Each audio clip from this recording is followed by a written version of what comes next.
Bienvenue dans le Salon international de la montagne. Mesdames, Messieurs, bonjour, je suis avec Michel Giraudy. Bonjour Michel. Bonjour. Alors, on connaît bien Michel sur TV8 Mont-Blanc car il a été le grand directeur de Val d'Isère, de Courchevel. Il est le premier adjoint au maire de cette belle commune de Bourg-Saint-Maurice-les-Arcs. Ici, en fait, on échange, on réfléchit et on achète des télésièges pour la saison d'après. Ah, je crois, c'est très impressionnant. Et puis quand on passe dans les stands, on voit qu'il y a du business. Notamment, j'étais chez des amis tout à l'heure de Poma ou encore des sociétés d'études. Et puis il y a plein de marchés qui s'ouvrent à l'étranger pour l'industrie française. Et bravo à tous, c'est très impressionnant. Nous sommes ici pour vous expliquer justement comment se déroule cette campagne de communication qui est très large. Le savoir-faire français, les télésièges que vous voyez, les téléphériques, les dameuses sont très souvent construites dans votre pays en France. Mais on va parler aussi de promotion touristique car vous connaissez très bien le domaine. Comment se porte la montagne française? Comment trouver les futurs marchés qui vont faire venir des touristes dans les grandes stations mais aussi dans les toutes petites? C'est une émission organisée en partenariat avec France Montagne. Regardez tout de suite le générique.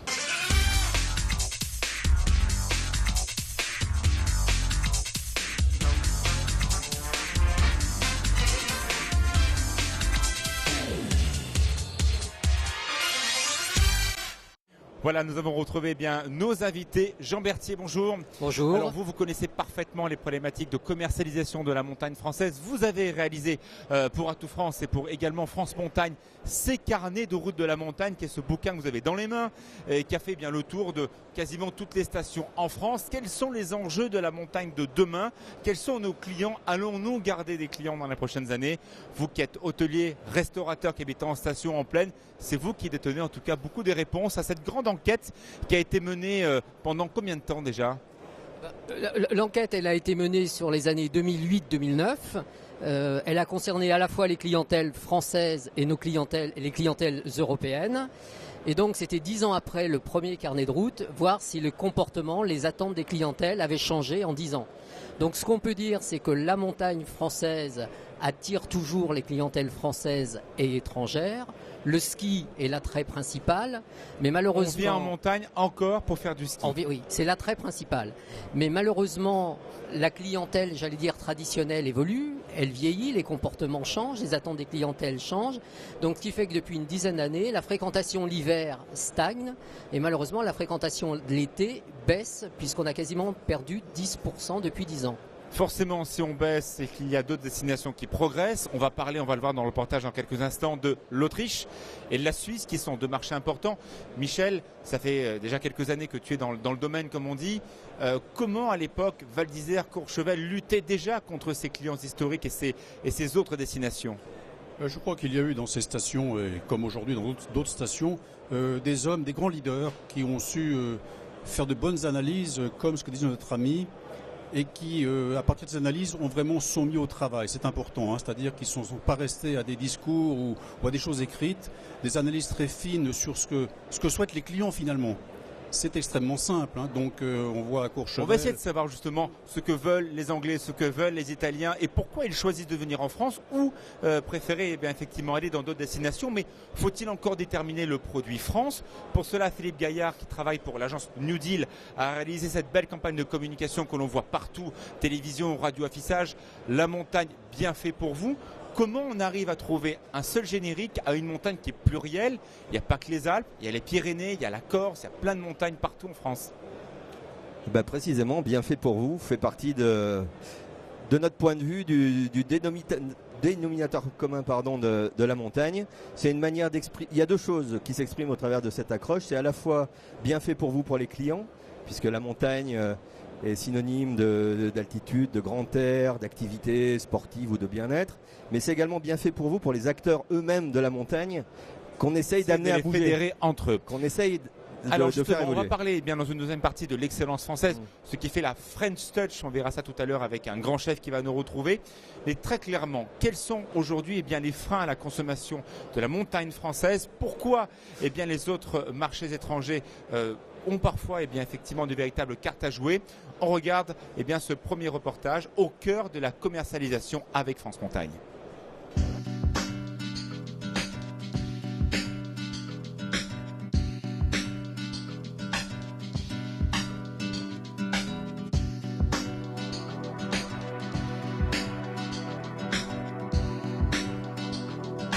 À l'international, French Mountains hit the heights, atteindre les sommets. Une promesse d'excellence, une promesse du plus grand domaine skiable du monde, qui est la vitrine effectivement de la montagne française, pour pouvoir donner envie, pour pouvoir accueillir, faire venir le plus grand nombre d'étrangers sur ce domaine mythique qui est le domaine skiable de France. On sait que 90% des skieurs qui arrivent à Genève fréquentent les stations françaises, donc tout à fait 25% de nos passagers proviennent des régions françaises, mais 30% des passagers qui arrivent à Genève se rendent en France. Il y a quand même une expérience dans les vols skieurs qui est là depuis plus de 20 à 30 ans. Je crois qu'on a une capacité de traiter ce genre de trafic de manière importante. Un des avantages de l'aéroport de Genève, c'est qu'on peut desservir les Alpes suisses, les Alpes françaises, la Haute-Savoie et la Savoie.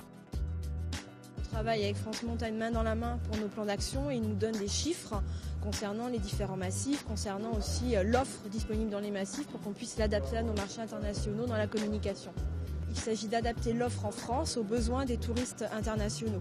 Il faut savoir utiliser nos atouts avec des mots qui leur parlent à eux, notamment en utilisant les choses qui leur parlent ces jours-ci, le prix, l'humour et quel est le mot que je pourrais employer, le fun en anglais, donc la joie de vivre. C'est clair que les stations autrichiennes, ils ont d'abord des domaines skiables qui sont remarquables, ils ont également investi beaucoup en infrastructure, mais il y a également beaucoup d'activités qui se passent en dehors des pistes, l'après-ski, même au milieu des pistes, il y a pas mal d'activités qui sont faites, ce qui plaît beaucoup aux Anglais. La Grande-Bretagne est un petit peu, j'ose pas dire déprimée, mais un peu a besoin de se changer les idées en ce moment et c'est important qu'on retrouve ça dans la communication et qu'on puisse projeter une image de la France et des destinations de ski françaises qui sont un endroit où on peut s'amuser. Les étrangers sont beaucoup plus festifs. Quand on a skié 3 à 4 heures, aujourd'hui, les gens 3 à 4 heures, ça leur suffit. Si on va au ski à 9 heures ou à 10 heures, on peut dire qu'à 14 heures, le ski est terminé. Donc ça veut dire qu'il faut apporter une offre différente.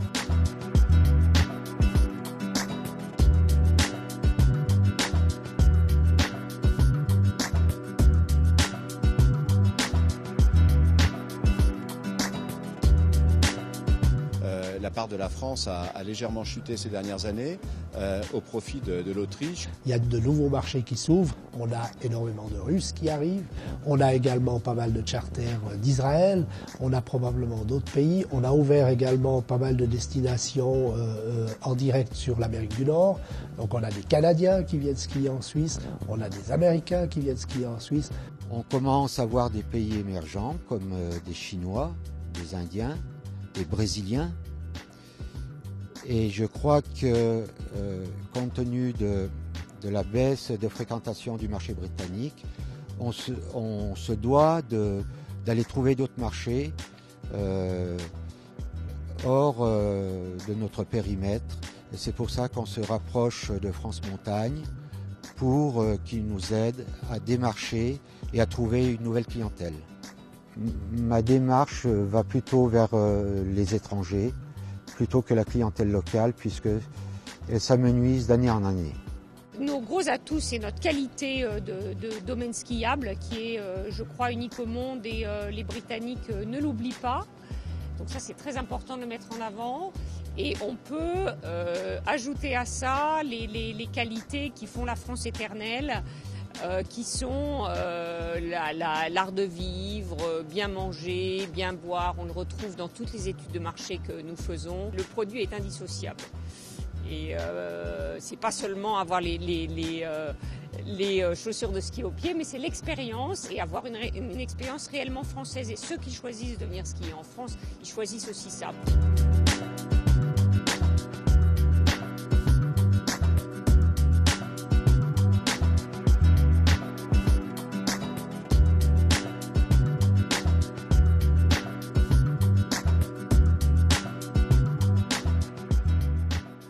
Jean Berthier, c'est important ce que vient de dire cette personne qui connaît bien le marché britannique.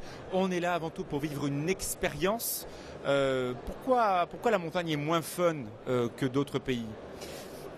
Trois points. C'est pas que la montagne est moins Rapidement. fun. C'est pas que la montagne est moins fun. C'est vrai qu'il y a une concurrence des autres pays, et c'est vrai que si on demande à nos amis belges, il y a nos amis belges qui mettent la montagne française en premier pour venir en vacances d'hiver. Si on prend la clientèle anglaise, elle met avant la Suisse et l'Autriche avant de venir en France.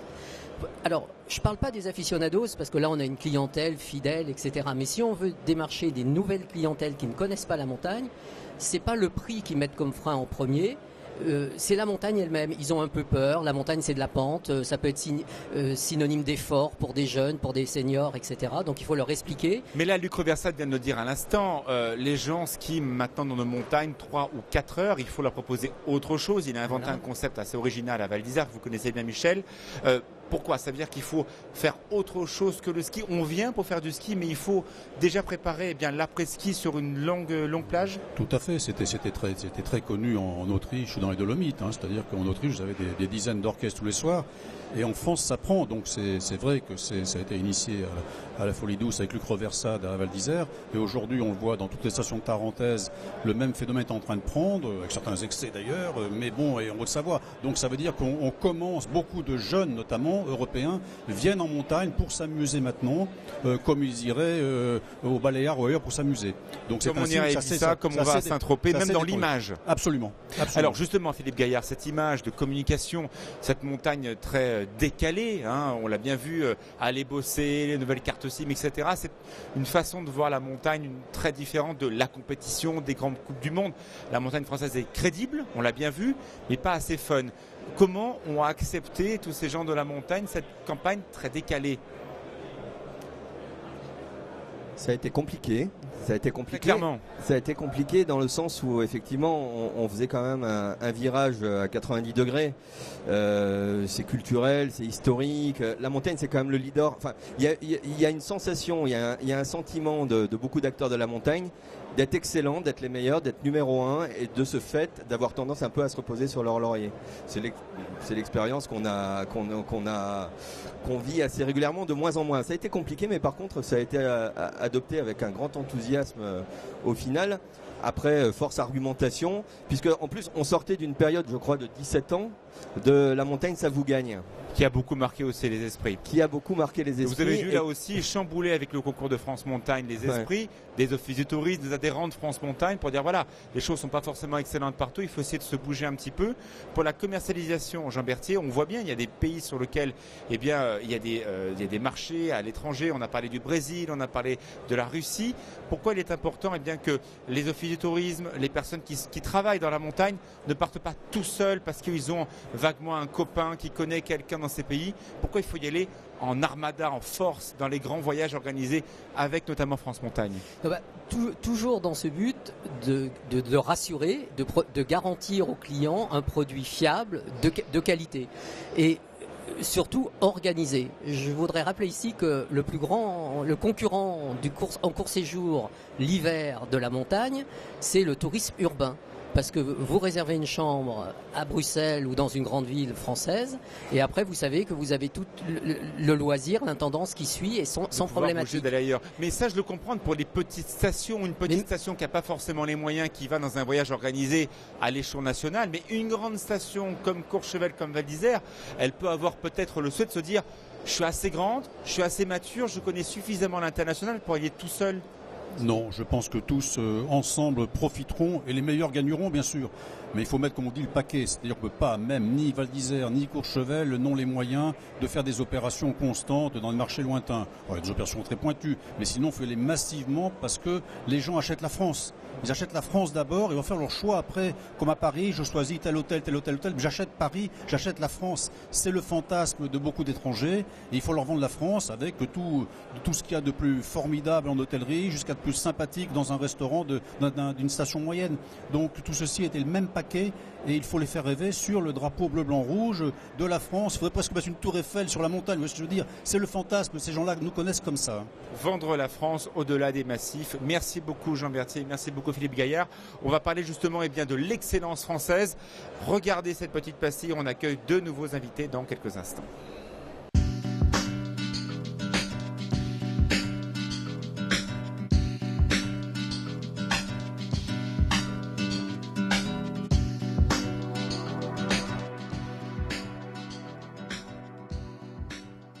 Nous avons une grande diversité au niveau des prix, une grande diversité au niveau des paysages, des stations. Il y a des petites, des moyennes, des grandes, des très grandes, des stations qui sont reliées. Voilà, diversité, je crois, est le mot qui caractérise le mieux notre monde de la montagne. Chaque station a sa spécialité, mais on a tout loisir effectivement de proposer à nos clients un fil rouge, un fil conducteur dans toutes ces stations. Il y aurait un véritable problème à avoir des kilomètres de pistes qui soient interchangeables et des stations qui soient interchangeables. Ce n'est pas notre souhait, ce n'est pas notre intérêt. Ce qu'on veut, c'est que chaque descente soit unique et qu'elle apporte un paysage, une expérience, des liens avec la culture ou la gastronomie ou l'histoire locale, la géologie, pourquoi pas, l'ensemble de l'histoire d'une station. Il faut que chaque descente et chaque kilomètre de piste soit absolument unique, soit une expérience à part entière. D'une manière générale, scénariser, thématiser les pistes et les domaines skiables pour que à chaque secteur soit attachée une couleur et donner du sens à chaque kilomètre de piste. Après, le client choisira en fonction de ses desiderata la typologie de station, la typologie de domaine skiable. Je crois qu'aujourd'hui, je dirais, ces phénomènes de report qu'on avait entre les stations moyennes de moyenne altitude et les autres existent de moins en moins. Les accès de nos stations ont été terriblement améliorés.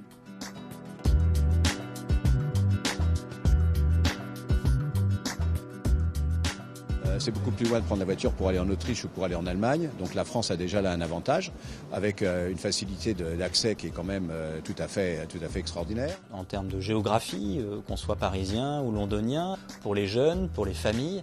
Ce qu'on a déjà commencé à faire du côté des écoles du ski français, où on a été précurseur, c'est la vente en ligne par exemple. Depuis 11 ans maintenant, les touristes peuvent acheter leurs prestations d'enseignement par le canal de la vente en ligne et arriver sur les stations sans devoir, par exemple, faire la queue et attendre leur tour pour récupérer des cartes de cours. Aujourd'hui, ces démarches sont simplifiées, ils arrivent sur site, ils partent skier, tout ça est bien plus simple et c'est vers ça qu'il faut tendre.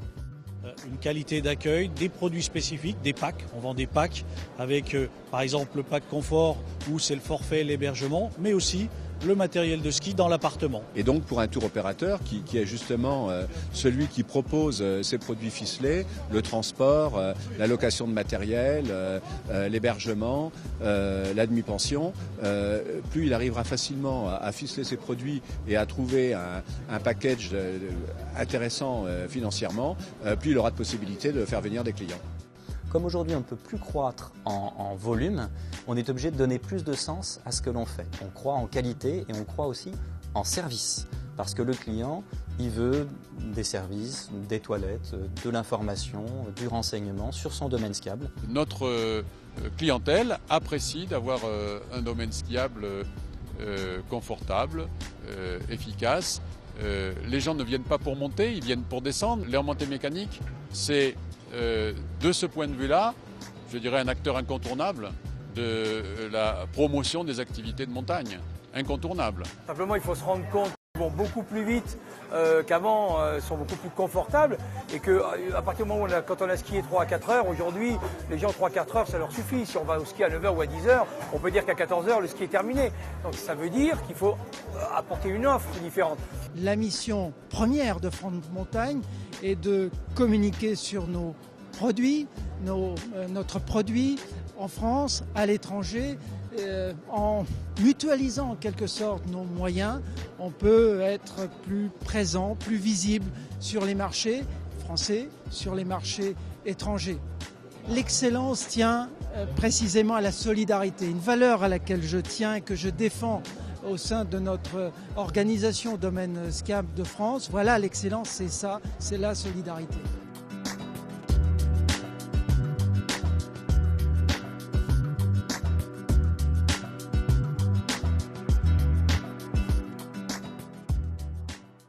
L'excellence française, bien sûr, avec un très grand chef qui est juste à côté de moi, René Meyer, avec son fils Maxime. Ils ont 2 étoiles au guide Michelin dans une des très belles vallées des Alpes, la vallée des Belleville.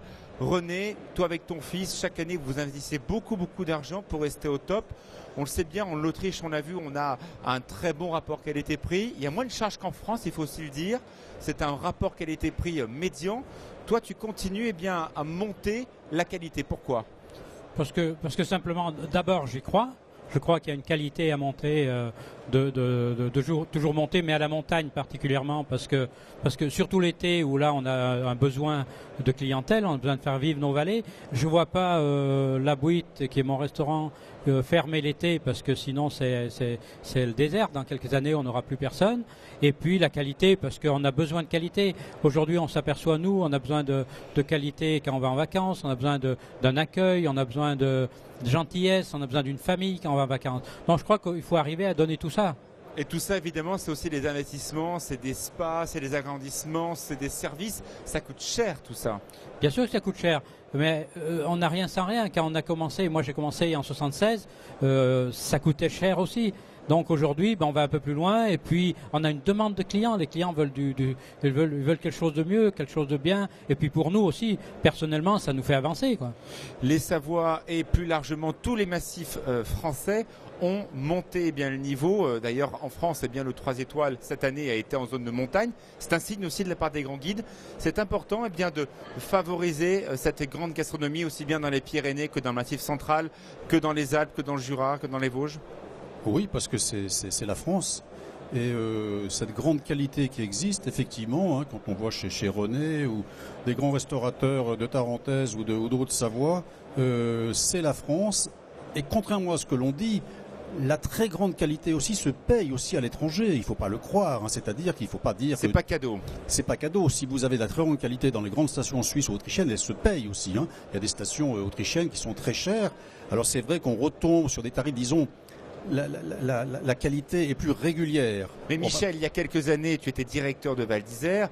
On a les chiffres des remontées mécaniques, que les gens skiaient sur une plage horaire bien plus large qu'aujourd'hui. Les gens skient moins longtemps et sont très contents de manger en altitude. Alors qu'à l'époque, souvent, on s'asseyait sur un banc pas souvent déneigé, on mangeait un sandwich et on descendait. Oui, parce que c'est bien. Peut-être qu'avant, c'était pas aussi bien de s'arrêter. Aujourd'hui, quelqu'un qui veut se payer un bon restaurant... C'est grâce à ces restaurants qui sont absolument, meilleurs en qualité. Parce que c'est un but c'est le but de la journée. On dit on va à la Bouite, on skie, on se retrouve à la Bouite et c'est une journée exceptionnelle. On va poser la question à notre exploitant qui est avec nous, Michel Gérard. C'est un des plus grands directeurs de remontée mécanique en France. C'est Châtel, une très belle station. Il y a beaucoup de restaurants, on y mange bien. Est-ce que vous observez également que les gens parfois choisissent une destination en fonction du restaurant pour le déjeuner, par exemple ? Tout à fait, nous avons la chance à Châtel et dans les Portes du Soleil d'avoir plus de 90 restaurants d'altitude. Dans une région qui plus est avec des produits régionaux qui peuvent être valorisés, c'est le fromage d'abondance.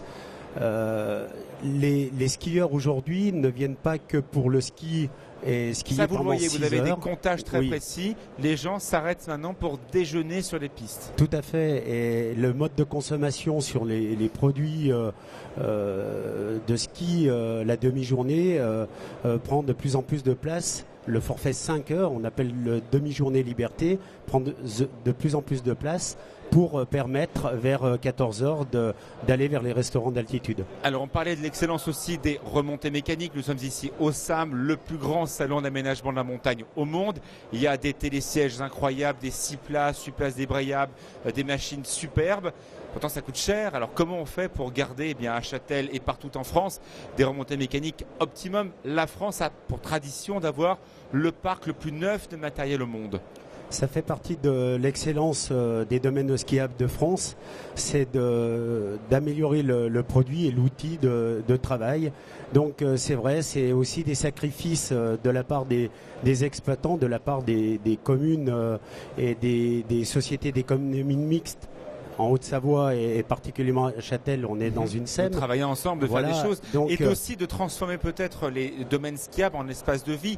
Je le sais, René, toi, dans ta station, dans ton domaine skiable qui est les Trois-Vallées, tu n'hésites pas en pleine vacances scolaires du mois d'avril de faire des opérations pour apprendre aux enfants à manger. Les tout petits, ça se passe en plein février chez toi et tu leur apprends à profiter, pourquoi pas, d'un détour de piste pour leur apprendre à manger un hot dog, pour manger des choses toutes simples. C'est ta mission aussi d'aller sur les domaines skiables ? Ah, mais c'est notre mission complète. Hein.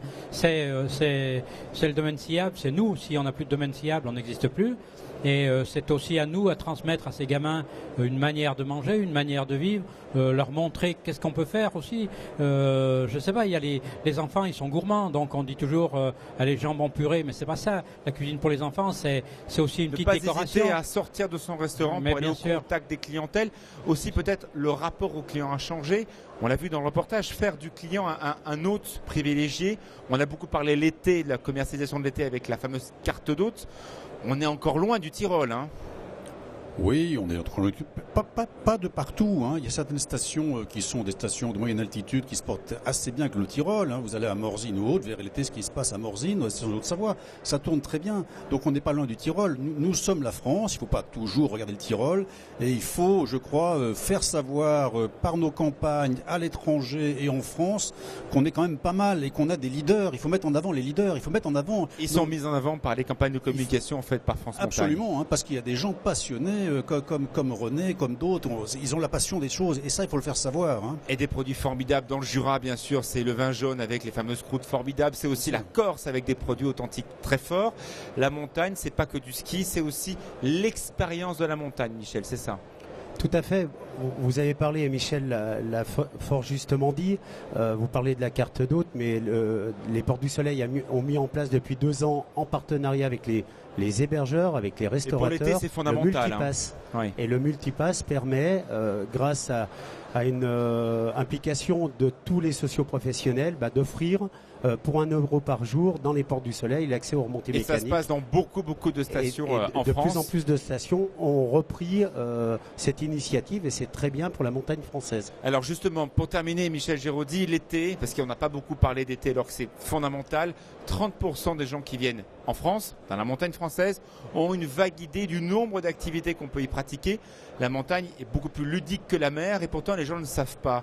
Malgré les campagnes de communication, malgré tout l'effort qui est mis en avant par France Montagne, qu'est-ce qu'il faut faire ? Oui, on peut le faire savoir, on peut améliorer les choses, mais enfin, ça dépend des sites. Hein. Moi, je suis maire adjoint de Bourg-Saint-Maurice. Bourg-Saint-Maurice, la ville de Bourg-Saint-Maurice est une ville très alpine, comme on en trouve beaucoup dans les Dolomites, beaucoup en Autriche, beaucoup en Suisse.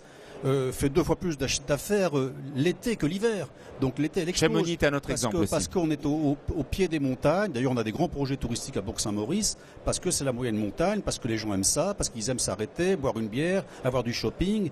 Donc il ne faut pas partir forcément vers des stations très modernes d'altitude. Il faut voir ce qui se passe dans des fonds de vallée, des stations moyennes qui se portent pas si mal. Hein, allez également en montagne l'été, car il y a des très grands restaurants qui sont ouverts l'été. René Meyer, La Bouite, dans la vallée des Belleville et dans beaucoup de sites touristiques, il n'y a pas uniquement des volets clos et des professionnels qui font des efforts et également les remontées mécaniques où vous pouvez maintenant monter tranquillement, ne pas transpirer et redescendre pour ramasser quelques myrtilles ou quelques champignons. J'aimerais remercier tous les participants à l'émission, bien entendu Gilbert Blantailleur, le président de France Montagne, Pierre Lestas, Gilles Chabert, l'association des maires des stations de montagne et France Montagne pour ce stand qu'ils nous ont prêté, Aline Pradoura, Ambroise Coquerel, Jean-Marc Silva, bien sûr, le directeur de France Montagne et évidemment cette campagne qui sigle cette envie d'aller plus loin. La montagne, bien fait pour vous. Je vous souhaite d'aller le plus souvent en montagne possible. À très bientôt. Salut, au revoir.